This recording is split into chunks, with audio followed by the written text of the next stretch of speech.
Bienvenue sur Livre pour enfants noirs. Aujourd'hui, nous allons lire Une lettre pour Amy, une histoire écrite et illustrée par Ezra Jacques Kitts, traduite et lue par Livre pour enfants noirs.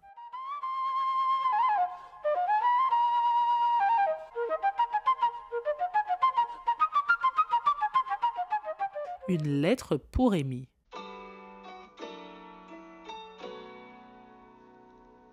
Peter annonce: J'écris une lettre à Amy. Je l'invite à ma fête. Mais pourquoi est-ce que tu ne lui demandes pas? Tu n'as écrit à personne d'autre, dit sa mère. Peter regarda la feuille de papier un long moment et dit: Enfin, de cette façon, c'est un peu spécial.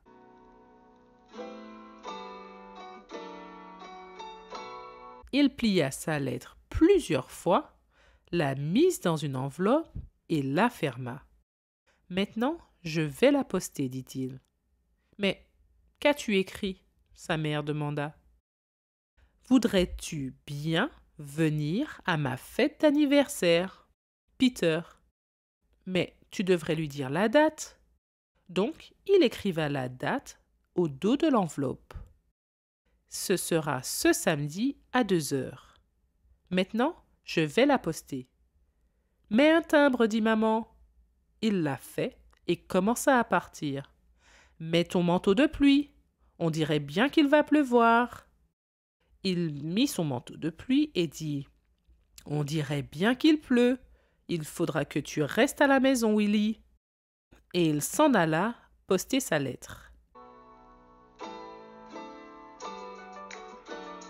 En marchant vers la boîte aux lettres, Peter regarda le ciel. Les nuages sombres couraient à travers le ciel comme des chevaux sauvages. Il regarda plus haut à la fenêtre d'Amy. Elle n'était pas là. Seulement Pépé, son perroquet, était assis regardant par la fenêtre. « Willy, je ne t'avais pas dit de rester à la maison ?» disait-il en regardant son chien. Peter pensa: qu'est-ce que les garçons diront lorsqu'ils verront une fille à ma fête d'anniversaire? Soudainement, il y eut un éclair et un grondement de tonnerre. Un vent très fort souffla la lettre hors des mains de Peter. Peter courut pour rattraper la lettre. Il essaya de l'arrêter avec son pied, mais il l'a faite s'envoler.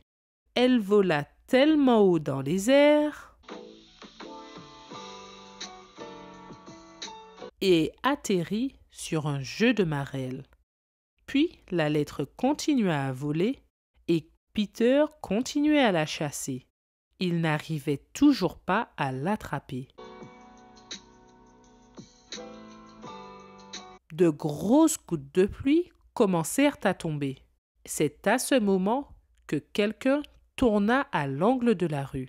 C'était Amy. Elle lui fit un grand geste de la main alors que la lettre arriva directement dans sa direction. Il ne faut pas du tout qu'elle la voie, ou la surprise tombera à l'eau. Ils coururent alors tous les deux pour attraper la lettre. Dans sa grande rapidité, Peter tomba sur Amy. Il attrapa la lettre juste avant qu'elle ne puisse voir qu'elle était pour elle. Il mit la lettre dans la boîte aux lettres rapidement, puis chercha Amy, mais elle s'en était allée en pleurant. Maintenant, elle ne va jamais venir à ma fête, pensa Peter, en regardant son reflet tout brouillé dans une flaque d'eau de la rue.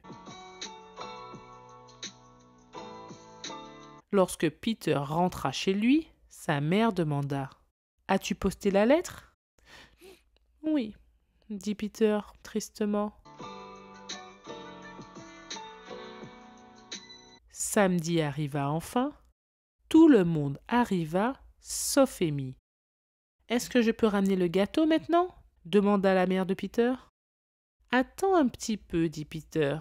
« Maintenant! Ramène-le maintenant !» dirent les enfants en chœur. « D'accord, dit Peter doucement. Ramène-le maintenant alors. » Juste à ce moment-là, la porte s'ouvrit et Amy entra avec son perroquet. « Une fille! Urk, dit Eddie. « Joyeux anniversaire, Peter, dit Amy. « Joyeux anniversaire, Peter, répéta le perroquet. La mère de Peter ramena le gâteau qu'elle avait préparé elle-même et alluma les bougies. Tout le monde se mit à chanter. « Fais un vœu !» cria Amy. « Souhaite que tu aies un camion rempli de glace, dit Eddie. Ou encore un magasin rempli de bonbons et pas de mal de ventre. » Mais Peter fit son propre vœu et souffla toutes les bougies d'un seul coup. Voilà, c'est fini. C'était une lettre pour Amy sur Livre pour enfants noirs. Merci beaucoup d'avoir regardé cette vidéo. Soutenez la famille de l'auteur en achetant ce livre ou en le réclamant à la bibliothèque. Aimez, commentez, partagez et abonnez-vous. À très bientôt pour une prochaine vidéo. Bye bye!